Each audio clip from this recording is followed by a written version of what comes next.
Mon message, j'ai fait un jeu de mots et je l'ai intitulé « Au nom du Père ». Non, N-O-N. D'accord ? Pourquoi j'ai intitulé, on pourrait dire au nom du Père, d'ailleurs on pourrait dire au nom du Fils et au nom du Saint-Esprit. Pourquoi j'ai intitulé ce message comme ça ? Parce que je réalise que nous rentrons dans une époque du monde où j'ai déjà pu le dire à d'autres occasions, peut-être déjà ici, mais là je vais le formuler expressément ou être intentionnel.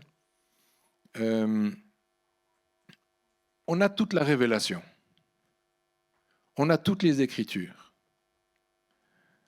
Je crois que je ne suis pas sûr qu'il y ait des nouveaux courants d'église qui naissent à nouveau, comme les pentecôtistes qui ont révélé la dimension de la Pentecôte, enfin des dons du Saint-Esprit, comme les baptistes qui ont révélé ou sont rentrés dans la révélation du baptême par immersion, comme les méthodistes qui se sont dit il faudrait une méthode. Mais les salutistes, et tous ont reçu une part de révélation qui était nécessaire. Là, je parle après la Réforme. La Réforme en soi était aussi une part de révélation. Mais l'Église catholique a aussi grandi pendant 2000 ans avec plein de révélations. Et on arrive là à une époque où on a l'impression je ne sais pas s'il y aura des nouvelles révélations qui vont créer des mouvements. Peut-être, mais en tout cas, il ne nous manque rien. Vous pouvez regarder ton voisin et tu peux lui dire, il ne manque rien. Il n'y a rien, on a tout. Alors si on a tout, qu'est-ce qui nous manque ? Dans le sens, pourquoi est-ce que on a l'impression parfois de sensation de vide, d'être perdu, de ne pas savoir quoi faire, où aller ? Quand on fait des entretiens, des fois les gens sont paumés professionnellement, relationnellement. On a l'impression que c'est un vide presque intersidéral. Puis tu te dis, mais c'est pas possible. On a tout et on a l'impression qu'on est vide. Et on a l'impression qu'on ne sait rien. On a l'impression qu'on n'a rien appris. Vous voyez un peu, je ne suis pas en train de vous juger, hein. Je me mets dans la barque. Et donc, ma réflexion est la suivante, c'est que je crois que on doit rentrer dans l'ère de l'éducation. Je crois qu'on doit apprendre à nouveau comment est-ce que nous devons fonctionner. C'est comme si on doit identifier à nouveau nos bases, notre fondation, pour faire en sorte que tout ce qu'on sait, on puisse l'additionner, c'est-à-dire on puisse le monter sur cette base qui aujourd'hui s'apparente plus à un fond de baignoire dont on aurait perdu le bouchon. Tu veux faire le plein, mais ça ne se remplit jamais. C'est comme si tu n'es pas en capacité de servir depuis ton débordement parce que tu es tout le temps en train de puiser dans ton nécessaire. Mais pourtant, tu remplis. Tu remplis. Je prie, je me lève tôt, je prie, je fais mes trucs, je lis la parole, je vais à l'église, je fais ça, je fais mes conférences, je fais mes rencontres, je fais. Mais j'arrive et je dis, je suis fatigué, j'en peux plus. Il y a quelque chose qui ne fonctionne pas. Parce que normalement, alors que tu es en train de faire, tu devrais accumuler jusqu'au débordement qui, lui, serait une source de bénédiction pour tous ceux qui t'environnent. Ça, c'est la vie normale chrétienne. Je ne dis pas que dans certains domaines, certains n'y parviennent pas, mais ce que j'observe, c'est que nous ne sommes pas en train de déborder de toutes parts. Et moi de même. J'ai des domaines de débordement dans ma vie, et je sais parce que d'autres en sont au bénéfice. Mais je ne veux pas dire que je déborde de toutes parts. Donc ça veut dire qu'il y a des domaines dans ma vie qui ont besoin d'être consolidés. Il y a des compréhensions, il y a des fondations, des zones de ma vie qui ont besoin d'être travaillées en sous-œuvre. J'ai besoin qu'on vienne avec des micro-pieux, injecter des micro-pieux avec du béton injecté sous le bonhomme. Parce que moi, je suis là. J'existe. Je fonctionne. J'ai des responsabilités. Je dois nourrir toute cette équipe. Bon, de moins en moins, ils partent. Alléluia. Mais j'ai l'impression que plus ils partent, plus ils coûtent cher. D'ailleurs. Mais c'est un autre sujet. Alors, pourquoi au nom du Père? J'aimerais qu'on puisse ensemble parcourir quelques passages de la parole où Dieu était en train de nous dire non. Dieu nous a parlé et il nous a refusé certaines choses. Il a refusé certains accès. C'est-à-dire Dieu, le Dieu de grâce, celui qu'on a enseigné depuis d'ailleurs, bon, je ne sais pas quand dans l'histoire de l'Église, mais plus ou moins depuis que Jésus est arrivé, donc à peu près depuis 2000 ans. On dit que Dieu est bon, ça c'est vrai. On dit que Jésus est bon, ça c'est vrai. Mais c'est comme si j'ai l'impression qu'on a oublié qu'il y a un Dieu de justice et de vérité qui est exactement au même endroit que ce Dieu qui est le même, qui est un Dieu d'amour et de grâce. Mais ce Dieu de justice et de vérité, il parle avec autorité sur nos vies. Le nom de Dieu est un filtre radical. Donc le nom de Dieu, N-O-N, d'accord ? Donc son nom est un filtre radical. Il sépare ceux qui veulent régner avec lui de ceux qui veulent utiliser Dieu pour régner. En général, celui qui veut utiliser Dieu pour régner, le nom, il ne l'entend pas. C'est comme s'il est imperméable au nom de Dieu. Parce que Dieu, de toute façon, il va être d'accord avec moi. Dieu, il va m'accompagner. Dieu, il est grâce. Dieu, il est bon. Dieu, il est rédemption. Dieu, il est vraiment ce Dieu comme ça, mais il n'entend pas le non. Quand Dieu dit non à ceux qui servent ou qui servaient, c'est parce qu'il avait un problème avec leur agenda. Aujourd'hui, j'ai parlé de ça, ceux qui étaient là, j'ai juste pris un tout petit moment. Mais les hommes, les femmes ont un agenda. Et d'ailleurs, souvent, cet agenda, il corrobore avec une parole prophétique qu'on aurait reçue. Parce que Dieu m'a dit, il a parlé sur ma vie, il a dit quelque chose qui allait se passer. Et du coup, de cette déclaration, j'en fais un agenda. Mais j'en fais souvent mon agenda. C'est-à-dire, quand on dit un agenda, c'est-à-dire, je me fixe un objectif. Ce qui n'est pas un péché en soi. Hein. D'ailleurs, des fois, certains manquent d'objectifs, et par manque d'objectifs ou par manque de vision, qu'est-ce qu'on fait ? On périt. Donc là, je ne suis pas en train de dire que l'objectif est une mauvaise chose. Mais l'objectif et l'agenda, c'est deux choses différentes. Quand on dit on a un agenda politique, on sait ce que c'est en politique. C'est que la fin justifiera les moyens. C'est vrai ou c'est pas vrai ? C'est un peu ça. Hein ? Moi, j'ai mon agenda et tout ce qui va se mettre en travers de mon agenda, je vais le plier. Le non, donc la négation absolue en hébreu, c'est le mot lo. Alors, je ne sais pas comment ça se prononce, mais L-O. C'est comme ça qu'on le... Et on le trouve notamment dans les 10 commandements. Par exemple, tu ne tueras pas, tu ne commettras pas d'adultère. Et c'est le pas, en fait. C'est non, non, tu ne feras pas ça. Lolo, tu ne feras pas ça. Comme ça, c'est mes mots techniques. Lolo. Tu veux du lolo ? Non, ça ne marche pas. Ce lot, ce n'est pas un caprice que Dieu a. Ce n'est pas Dieu qui dit « Non, je ne veux pas que tu fasses ça ». Non, Dieu n'est pas comme ça.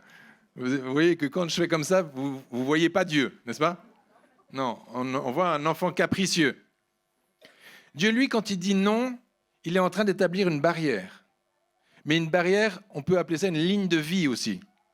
C'est-à-dire un endroit où si tu la franchis, tu meurs. Et ça, c'est un bon papa qui dit l'eau, qui dit non. C'est une protection d'amour. D'ailleurs, les 10 commandements sont 10 paroles d'amour que Dieu a laissées à son peuple. Des fois, il faut revoir notre façon de lire les Écritures. Si je dis à mes enfants, les enfants, nous allons lire les 10 commandements. Puis il dit, d'accord, ça va faire mal. Mais si tu dis, les enfants, dans la parole de Dieu, Dieu a laissé un héritage extraordinaire. Il a donné 10 paroles d'amour pour que ta vie soit une vie remplie de joie et que tu sois jamais là à être devant des situations auxquelles tu pourras jamais faire face vraiment. Ah bon? Oui, tu veux qu'on les lise? Ah oui. Alors tu sais, tuer, c'est pas bien, même dans le ventre de sa mère. Ah bon? Un enfant, pour lui, ça fait du sens. Hein. T'as pas besoin de lui expliquer pourquoi. Il dit, oui, c'est pas bien.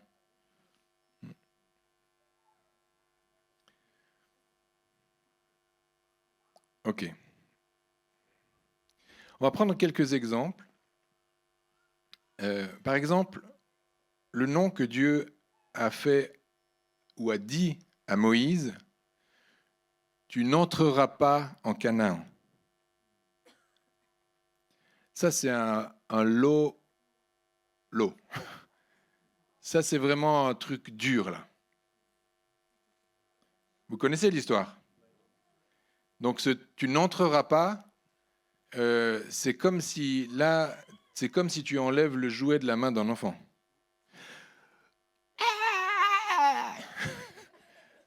C'est l'injustice absolue. Ça n'a pas de sens. Genre, c'était mon anniversaire. On est allé au magasin. Tu m'as demandé ce que je voulais, ce qui me faisait plaisir. J'ai choisi le truc qui m'a fait plaisir. Tu m'as demandé si je voulais l'emballer dans un paquet de la couleur que je désirais. On l'a emballé dans un paquet. Tu m'as même dit, on pourrait mettre un bonbon dedans en plus. On peut mettre un bonbon dedans. J'ai ouvert le paquet le jour de mon anniversaire. J'étais tellement content, je l'ai déballé. Tu m'as appris à le monter. Tu m'as montré comment ça fonctionnait. Et maintenant, tu me dis, c'est pas le moment, donne-moi ton jouet. Vous connaissez ce genre d'histoire? Est-ce que c'est un bon papa ou est-ce que c'est un mauvais papa? Vous ne savez pas. Écoutez ce que je dis. C'est pas le moment. Donne-moi ce jouet. Dans la phrase, il y a c'est pas le moment. Alors, on a tous été au supermarché et on voit une mère seule avec ses 6 enfants qui est là en train de se dépatouiller, qui littéralement pète un câble, parce qu'il y en a un qui part là, il y en a un qui part là, il y en a un qui fait ça, l'autre qui a ouvert la boîte des cornichons dans le caddie, non, je sais pas quoi. Et à un moment donné, et tu perds ton sang-froid, et ton mari, il avait dit qu'il venait, il n'est pas venu, non. Et puis, il y a un monsieur ou une dame qui est là avec son caddie. Allez, je vais flinguer. Je vais en flinguer un. Un gars, genre, qui a décidé, par son orientation sexuelle, de toute façon, il n'aura pas d'enfant parce qu'il ne peut pas en faire. Et puis, il regarde ça, puis et il n'en pense pas moins. J'aurais peut-être pas dû faire ce tacle. Mais à un moment donné, la vie,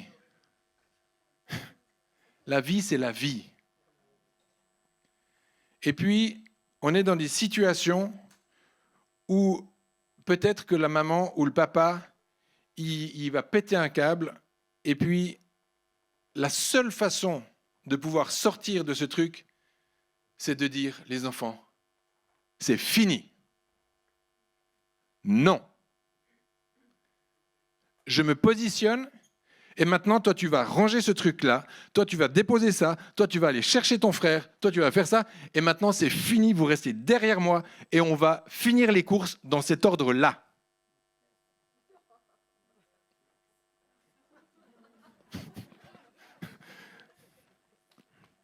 Genre, appel enfant battu.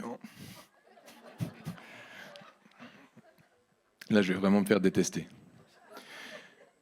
Mais pourquoi je vais dans cette provocation-là? C'est qu'on doit apprendre à dire non.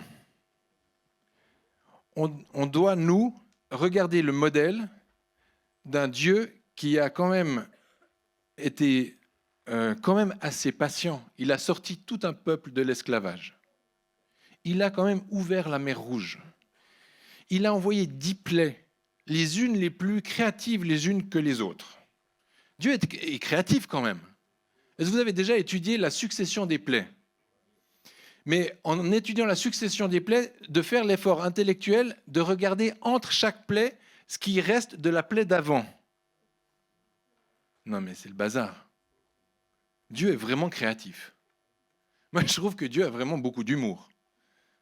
Parce que pour mettre le bazar comme il l'a mis là, je pense qu'il n'y a que Dieu pour faire ça. Enfin, que Dieu, le créateur de l'univers, du ciel, de la terre et de tout ce qui s'y trouve. Vous avez déjà vu la tête des poissons au fond des mers?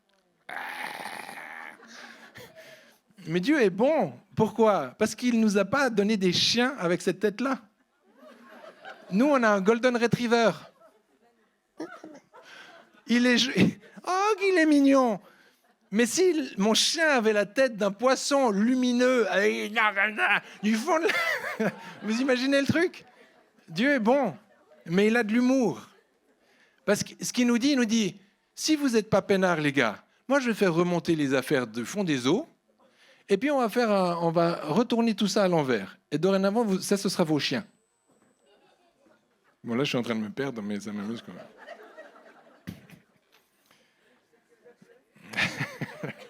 C'est Deutéronome 3, 23 à 27. Moïse supplie Dieu de le laisser entrer en terre promise, mais Dieu dit non à cause de son acte de désobéissance à Mériba. À cause de son acte de désobéissance à Mériba. Parce que Dieu, il a un projet parfait pour nous. Dieu, il a tout prévu d'avance. Dieu, il avait même prévu, vous savez quoi, un jardin qui s'appelait le Jardin d'Éden, dans lequel sa gloire était manifeste, dans lequel sa présence était à tous les coins du jardin, dans lequel l'abondance était. Mais ça, c'est ce qu'il avait prévu. Tout se passait bien. Et puis, il avait dit non. Il a dit, il y a quand même un truc, je vais t'informer, cet arbre-là, tu n'y toucheras pas. L'eau. Non. Bon, on connaît l'histoire, on connaît les incidences de l'histoire et toutes ces choses-là. À David, dans 1 Chronique 28, 3, il dit « David veut construire une maison pour Dieu, mais Dieu lui dit « Non, parce qu'il a versé trop de sang. »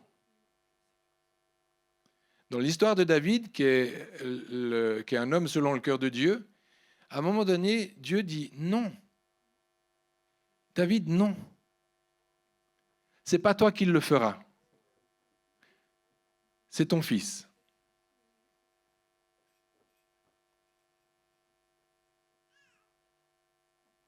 Pourtant, je suis ton serviteur, selon ton cœur. Regarde, tous le disent.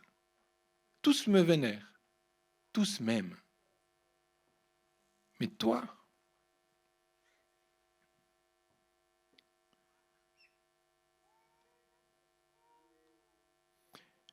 on pourrait aller aussi pour le nom de Paul. Paul supplie 3 fois Dieu de lui enlever une écharpe dans la chair. Mais Dieu dit non. Il y a plein d'histoires qu'on peut... Il y a plein de... Pas de théories, mais d'études sur l'écharde dans la chair de Paul. Mais on doit se souvenir d'où vient Paul. On doit se souvenir les actes de Paul. On doit se souvenir de son histoire. Alors je ne sais pas si Dieu a retenu quelque chose du fait de l'histoire de Paul. Je ne sais pas si Dieu y retient des choses selon notre histoire. Ce que je sais, c'est que Dieu, dans sa grâce, il pardonne nos péchés. Amen. Mais ce que j'ai observé, et même dans la parole de Dieu, ce que j'observe, c'est qu'il ne répare pas toutes les conséquences de nos péchés.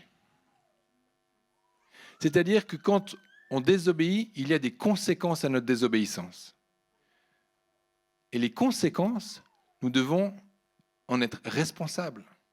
Dieu fait des grâces, Dieu répare, Dieu restitue, Dieu fait des choses extraordinaires. Mais ce que je vous ai dit en introduction, c'est Dieu, il veut aujourd'hui nous éduquer. Parce que nous allons arriver dans une saison où les gens vont être tellement détruits par leurs actions que ça va être difficile de tout rembobiner. Parce que quand tu arrives et que tu as eu 5 maris, pour reprendre une histoire qu'on connaît, avec des enfants de partout, Dieu peut être bon de toutes ses façons. Le moment de Noël va être compliqué. Et je ne suis pas prophète de malheur. Ça va être compliqué toute ta vie. Mais ça ne va pas être compliqué que toute ta vie à toi. Ça va être compliqué aussi de la vie de tes enfants et de tes petits-enfants. Parce que tu as brisé une famille. Tu as brisé une alliance. Tu as mis le bazar dans quelque chose qui devait être simple, qui devait couler comme un long fleuve tranquille et où il devait y avoir juste de l'harmonie, de la joie, de la paix autour du sapin de Noël. Certains diront, oui, le sapin de Noël, c'est pas de Dieu. C'est pas le sujet de cette conférence. On s'en cogne du sapin de Noël. Nous, ce qui nous intéresse, c'est la famille qui se réunit autour. Alléluia. Et je ne suis pas en train ni d'accuser, ni de juger les familles recomposées. Parce que je sais qu'il y a de la rédemption. Et on le voit, on l'observe. Et il y a des beaux papas, des belles mamans qui peuvent adopter, qui peuvent aimer. Et puis, les choses peuvent très bien se passer quand même. Dans le sens, ça peut se passer dans l'amour, il peut y avoir de la réconciliation, il peut y avoir même une dynamique particulière qu'on n'avait pas vu venir qui peut être vertueuse. Amen. Néanmoins, ça va être le bazar. Parce qu'il y a quelque chose qui a été défait que personne ne pourra reconstruire. Il y a une filiation qui a été rompue que personne ne pourra ressouder.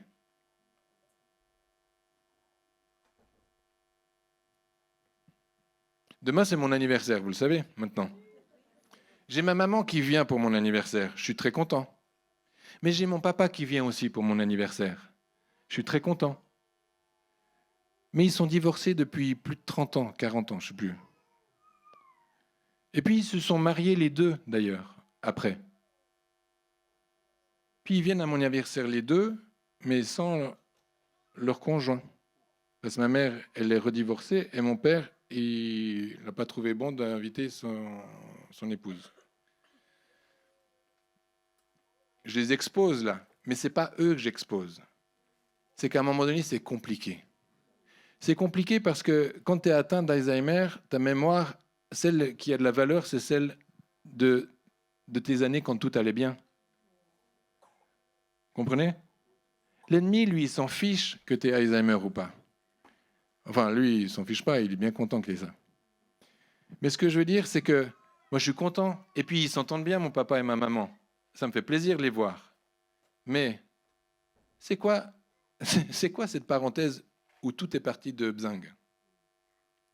C'est quoi cette œuvre que l'ennemi a fait pour détruire toute une famille, une destinée, et puis tout ce qui aurait pu être beau, sain, parfait, au milieu de ça?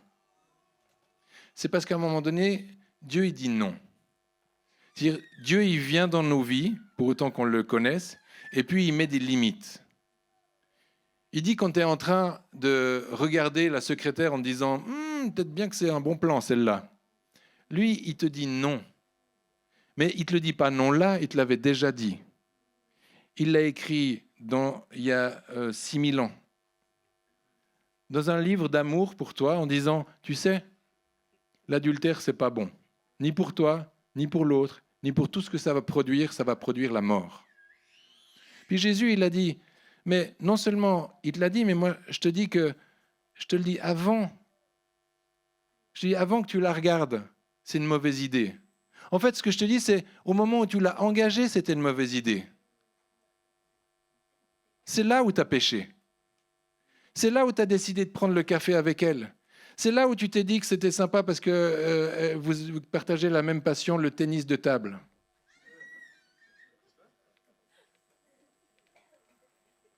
C'est pas le tennis de table le problème. C'est que c'est pas une personne avec qui tu peux passer plus de temps qu'avec ton épouse. Oui, mais elle aime le tennis de table, pas mon épouse. Bon, est-ce que tu as fait une préparation au mariage? Est-ce que ton mariage, tu l'as bien préparé? Est-ce que tu t'étais posé la question si vous aviez des passions communes? Est-ce que tu t'es posé la question si tu aimais passer du temps avec elle à parler de quelque chose que toi, ça ne t'intéresse pas? Ah ben non. Ben oui. Alors, est-ce que Dieu t'avait pas dit non à ce moment-là? Mais je sais pas, je ne lui ai pas demandé. Ah.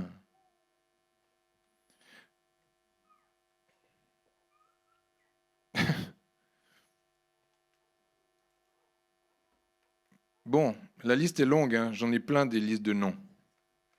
Je vais prendre les noms. Ok. Je vais encore en prendre un ou deux. Ça va? Le nom a l'accès facile à la gloire dans l'histoire de la tour de Babel. Vous connaissez cette histoire? Ah oui, purée, je suis déjà moins... Ah non, juste moins 0, juste moins 19 secondes. C'est bien. Ok. J'ai cru que c'était 19 minutes. Mais... Vous vous souvenez de l'histoire de Babel? Oui? Les hommes veulent se faire un nom, N-O-M, et puis Dieu dit non, N-O-N. Il dit non, vous n'allez pas vous faire un nom.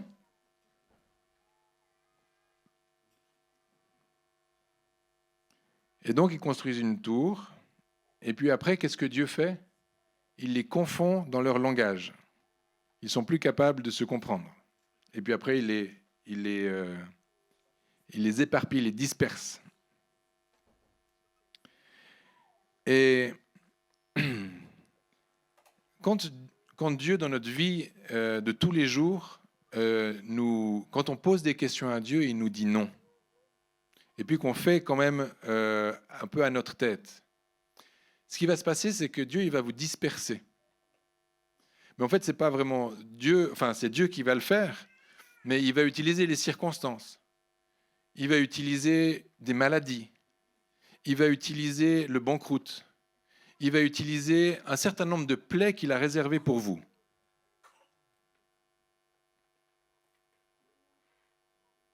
Ben oui.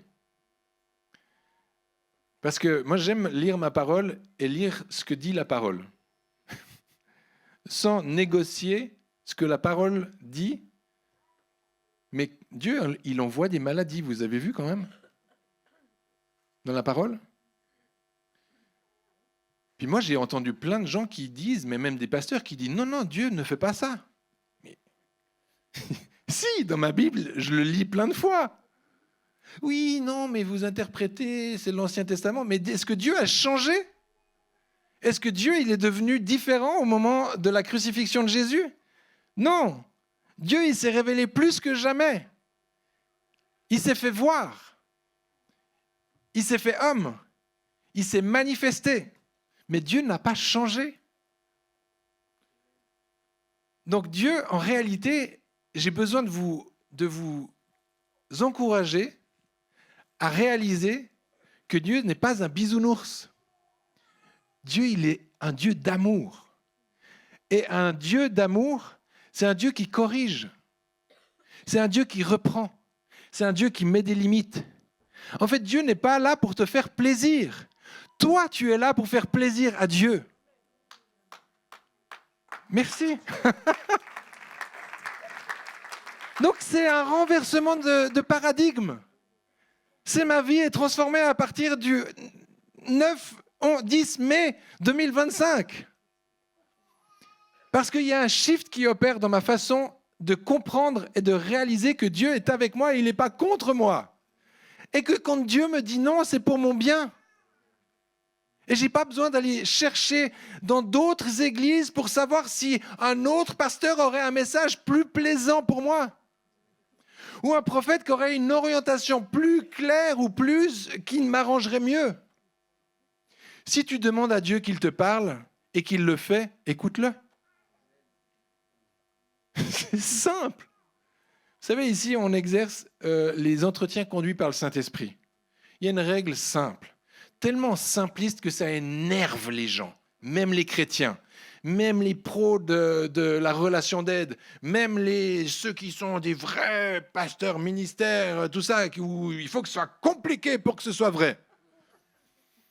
Si tu demandes à Dieu qu'il te parle et il te parle, pourquoi tu n'écoutes pas et tu... Oui, mais j'ai l'impression que c'est moi qui me dis, fais des idées. Est-ce que tu n'étais pas en train, à l'instant, de demander à Dieu qu'il te donne une image? Oui. Est-ce que tu as reçu une image? Oui. Alors prends-la. Ah bon? Mais cette image ne correspond pas tout à fait à ce que je m'étais imaginé.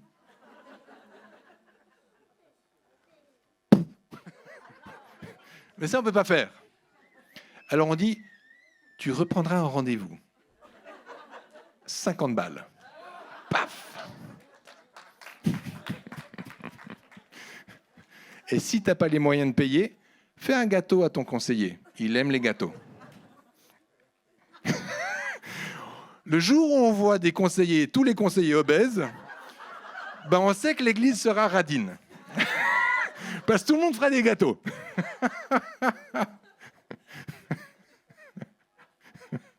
On rigole un peu, non? Ok. J'ai rien d'autre à vous dire ce soir. Je pense que j'ai été assez clair.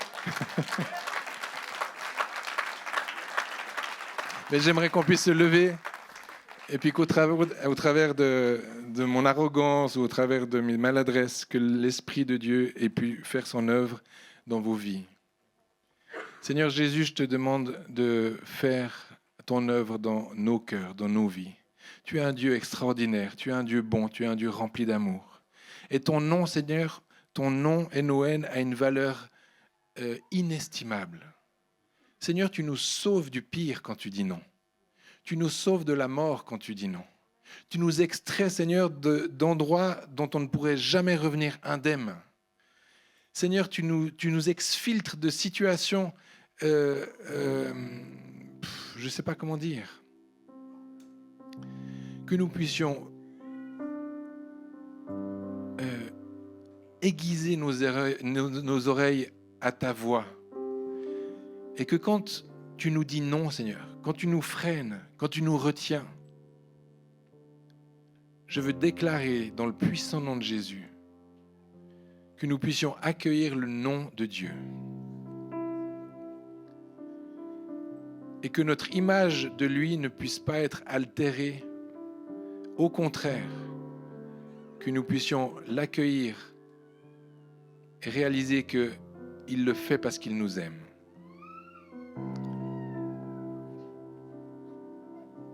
Et j'aimerais inviter ceux qui le souhaitent juste s'avancer. Je ne vais pas forcément prier pour vous, mais que vous puissiez, s'il y a quelque chose, allez, on va faire l'exercice. Si vous vouliez demander à Dieu, Seigneur, est-ce qu'il y a un endroit dans ma vie, récemment ou il y a longtemps, où je t'ai résisté? Est-ce que tu veux bien me le montrer?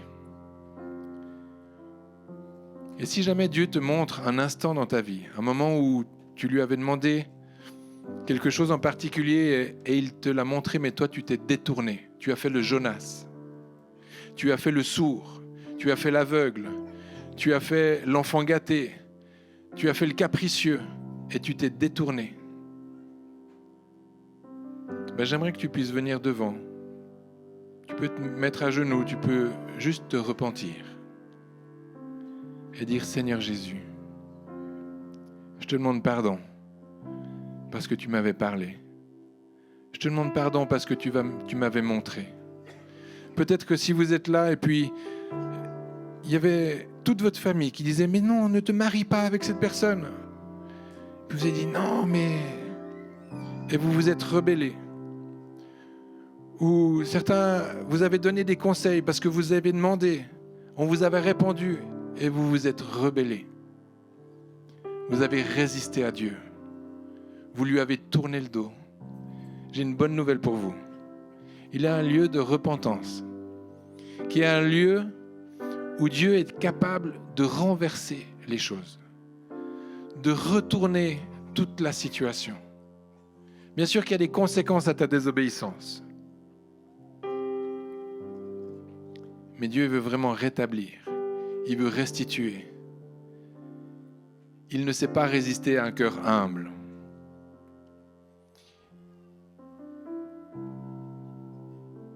Je le redis, il ne sait pas résister à un cœur humble. Il est un bon papa. Un enfant qui vient et qui se repent, qui dit « Papa, je te demande pardon. J'ai pas été juste. J'ai pas été correct. Je me suis entêté. Je te demande pardon. » Il n'y a pas un père, et en tout cas pas le père, qui puisse résister à un cœur contrit, à un genou fléchi. Et je prie maintenant que Dieu vienne avec son baume d'amour, de paix, de joie, et qu'il te donne entre tes mains un bouchon pour venir mettre au fond de ta baignoire.